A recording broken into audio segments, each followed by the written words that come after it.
Hello दोस्तों, कैसे हैं आप लोग। आशा करता हूं कि आप अच्छे होंगे। तो चलिए शुरू करते हैं साइकोलॉजी ऑफ मनी का चैप्टर नंबर 18, जब आप कुछ भी मान लें। तो वीडियो में आगे बढ़ने से पहले एक छोटा सा रिक्वेस्ट, अगर आप चैनल पे नए हैं चैनल को सब्सक्राइब और वीडियो को लाइक करें। चलिए बिना वक्त जाए कि हम अपने वीडियो को स्टार्ट करते हैं। जब आप कुछ भी मान लेंगे, आकर्षक काल्पनिक कथाएं और कहानियां क्यों आंकड़ों से अधिक शक्तिशाली होती हैं। कल्पना कीजिए कि एक एलियन को पृथ्वी पर भेजा जाए और उसका काम हमारी अर्थव्यवस्था पर नजर रखना है। वह न्यूयॉर्क सिटी के ऊपर चक्कर काट रहा है, अर्थव्यवस्था का जायजा ले रहा है कि कैसे 2007 से 2009 के बीच में इसमें बदलाव आया।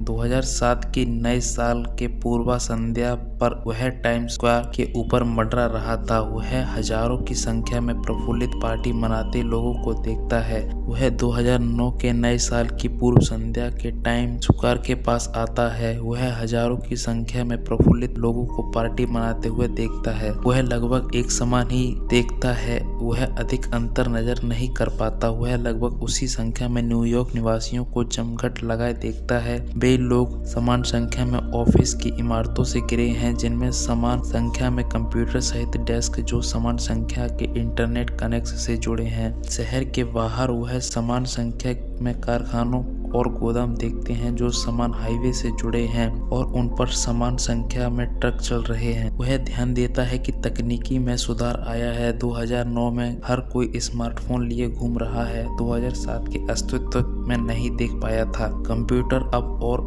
तेज हो चुके हैं। कारों में अब बेहतर गैस माइलेज आ रहा है। सोशल मीडिया भी तेजी से बढ़ चुका है। अर्थव्यवस्था लगभग उसी स्थिति में है। शायद 2009 में 2007 की तुलना से बेहतर यह निष्कर्ष निकलता है। फिर वह आंकड़ों पर नजर डालता है। यह देखकर हैरान रह जाता है कि यूएस परिवार 2007 की तुलना में 2009 में 16 ट्रिलियन डॉलर से गरीब हो चुका है। 2007 से 2009 के बीच एक ऐसा बदलाव था जिसने एलियन नहीं देख पाया। अर्थव्यवस्था के बारे में ये कहानियां जो हम खुद को सुनाते हैं। 2007 में हमने खुद को आवास कीमतों की स्थिरता, बैंक कर्मियों के विवेक और वित्त मार्केट की जोखिम का सटीक रूप से मूल्यांकन करने की योग्यता कहानी सुनाई। 2009 में हमने उस कहानी का विश्वास करना बंद कर दिया। बस यही एक चीज थी जो बदली थी। व्यक्तिगत स्तर पर धन का प्रबंधन करते समय इस कहानी संचालित में ऐसी दो बातें हैं जो ध्यान में रखना आवश्यक है। पहली बात, जितना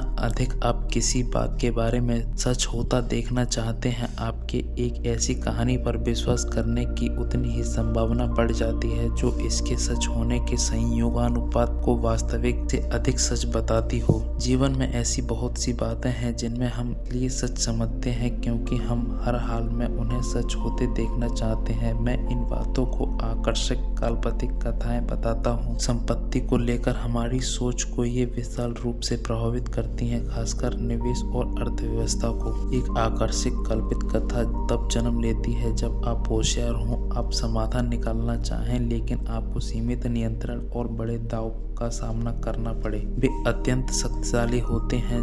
वे आपको कुछ भी मान लेने पर मजबूर कर सकती हैं। निवेश एकमात्र ऐसा क्षेत्र है जो दिन प्रतिदिन चरम पारितोषिकों के अवसर प्रदान करता है। लोग वित्तीय नीम हकीमी में इस प्रकार विश्वास रखते हैं जैसे वे मौसम की नीम हकीमी की कतई नहीं करेंगे, क्योंकि स्टॉक मार्केट में सही पूर्वानुमान लगाने से पारितोषिक और धूप या बारिश के पूर्वानुमान के पारितोषिक में जमीन आसमान का फर्क है। अब ये देखिए कि 2018 में खत्म होने वाले 10 साल का 85% चक्रीय म्यूचुअल फंड ने अपने बेंचमार्क से खराब प्रदर्शन किया। यह आंकड़ा कई पीढ़ियों तक काफी हद तक स्थिर रहा। आप सोचेंगे कि इतने खराब प्रदर्शन वाला उद्योग कोई आला सेवा होगी, व्यवसाय में नहीं टिक पाई होगी। फंड में कम से कम 5 ट्रिलियन डॉलर निवेशित हैं। किसी को अगले वॉरेन बफेट के साथ निवेश करने का अवसर दीजिए और वे इतने विश्वास के साथ मान लेंगे कि आप जिस सच होते देखना चाहते हैं और स्वीकार्य परिणाम के लिए जिसके सच होने की आपको आवश्यकता है, इतने बीच में नियंत्रण जितना अधिक होगा उतना ही आप खुद को इन आकर्षक वित्तीय कल्पित कथाओं का शिकार होने से बचाएंगे। सभा में फेडरल रिजर्व ने 2008 में और 2009 में होने वाली आर्थिक वृद्धि का पूर्वानुमान लगाया। पहले से कमजोर होती अर्थव्यवस्था में निडार यह पूर्वानुमान आशावान नहीं था। इसने संभाव्य वृद्धि की एक रेंज का पूर्वानुमान लगाया। 1.6% वृद्धि निचले सिरे पर, 2.8% ऊपरी सिरे पर। यह इसकी सुरक्षा बीमा थी। इसका त्रुटि का स्थान वास्तविकता में अर्थव्यवस्था 2% से अधिक से कम हो गई, जिसका मतलब यह था कि फेड रेट का निचले सिरे का अनुमान लगाना 3 गुना से ऑफ था। ये किसी भी नीति निर्माता के लिए प्रत्यक्ष मंदी का पूर्वानुमान करना कठिन है, क्योंकि मंदी उनके करियर को जटिल बना देगी। दूसरी बात, हर किसी का विश्व के परिचय अधूरा होता है, लेकिन हम रिक्तियों को भरने के लिए पूरा वृत्तांत बना लेते हैं। मेरे इस किताब को लिखने के समय मेरी बेटी 1 वर्ष की है।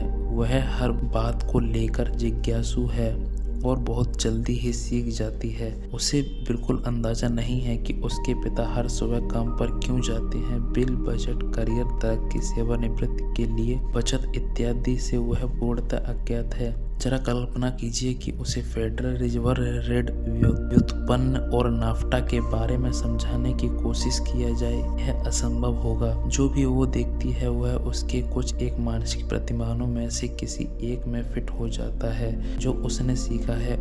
जब उसे मैं काम पर जाता हुआ सुबह को देखता हूँ, वह भ्रमित होकर यह नहीं सोचती कि वेतन और बिल क्या होते हैं। उसके पास एक परिस्थिति में एकदम स्पष्ट जवाब है। पापा मेरे साथ नहीं खेलते और मैं चाहती थी कि वे मेरे साथ खेलें, इसलिए मैं दुखी हूँ। हम सब भी, चाहे हमारी उम्र कितनी भी हो जाए, ऐसा ही करते हैं। ठीक मेरी बेटी की तरह मैं भी नहीं जानता कि मैं क्या करना चाहता हूँ, इसलिए अपनी सीमित मानसिक प्रतिमानों के द्वारा दुनिया के बारे में समझाने में मैं बस उतना ही योग्य हूँ। अधिकतर लोग किसी ऐसी चीज का सामना होने पर जिसे वे नहीं समझते, वह नहीं बूझ पाते कि वे इसे नहीं समझते, क्योंकि वे संसार को अपने अनूठे परिप्रेक्ष्य और अनुभवों के आधार पर इसका कोई ऐसा स्पष्टीकरण बना लेते हैं जो उन्हें अर्थपूर्ण दिखाई पड़ता है। फिर चाहे वे अनुभव कितने भी सीमित क्यों ना हो, यह जटिल संसार जिसमें हम रहते हैं, यह सभी इसमें अर्थ योजना चाहते हैं। इसलिए हम खुद को कहानियाँ सुनाते हैं ताकि उन रिक्तियों को भरा जा सके। ये कहानियाँ वित्तीय रूप से हमारे साथ क्या करती हैं, यह दिलचस्प होने के साथ साथ डरावना भी है। दुनिया कैसे काम करती है? अगर मैं इसके बारे में कुछ हिस्सों को अनभिज्ञ हूँ तो स्टॉक मार्केट कैसे काम करता है, मैं इसे कुछ इस तरह से गलत समझ सकता हूँ कि मुझे भविष्य में जानने की अपनी योग्यता और विश्वास हो जाए।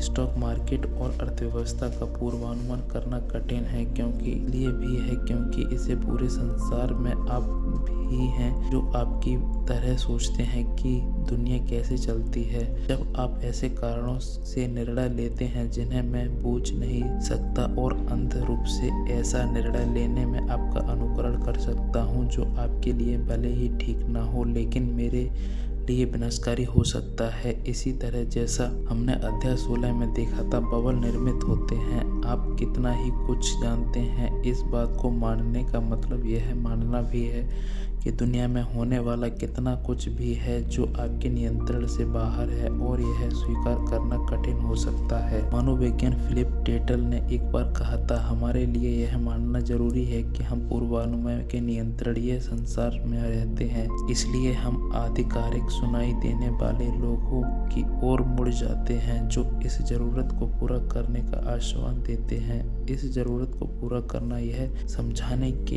एक अच्छा तरीका है। नियंत्रण में होने की चाह रखना एक भावनात्मक खुजली की तरह है जो खुजलाना ही पड़ता है। चाहे एक विश्लेषण समस्या के हिसाब जिसका लगाया जाए या समाधान निकाला जाए, नियंत्रण या का भ्रम निश्चित और वास्तविकता से अधिक विश्वासप्रद होता है। इसलिए हम ऐसी कहानियों से जुड़े होते हैं जो परिणामों के हमारे नियंत्रण में बताई जाती हैं। जरा इसके बारे में सोचिए, एक अपरिचित दशक की यात्रा में नासा का पूर्वानुमान 99.9999 8% ठीक था। यह ठीक ऐसा ही है जैसे न्यूयॉर्क ने वेस्टर्न के बीच में यात्रा के बारे में पूर्वानुमान लगाने और एक सेकंड करके 4 मिलियन भाग तक सही निकालना था। लेकिन खगोल भौतिकी पुरस्कार का क्षेत्र है। यह वेद की तरह मनुष्यों के व्यवहार और भावनाओं को अनियमितताओं से प्रभावित नहीं होता। व्यवसाय, अर्थव्यवस्था का निवेश अनिश्चितता के क्षेत्र में जो ऐसे निर्णयों से संचालित होते हैं जिन्हें प्लूटो की तरह जैसे स्पष्ट सूत्रों में नहीं समझाया जा सकता, लेकिन हम बुरी तरह से चाहते हैं कि यह प्लूटो की यात्रा की तरह ही हो, क्योंकि यह नासा इंजीनियरिंग का प्रमाण 99.99998% नियंत्रण का विचार सुंदर और लाभदायक है। ह्यूमन ने एक बार इन कहानियों के द्वारा लिया जाने वाला रास्ता का निरूपण किया।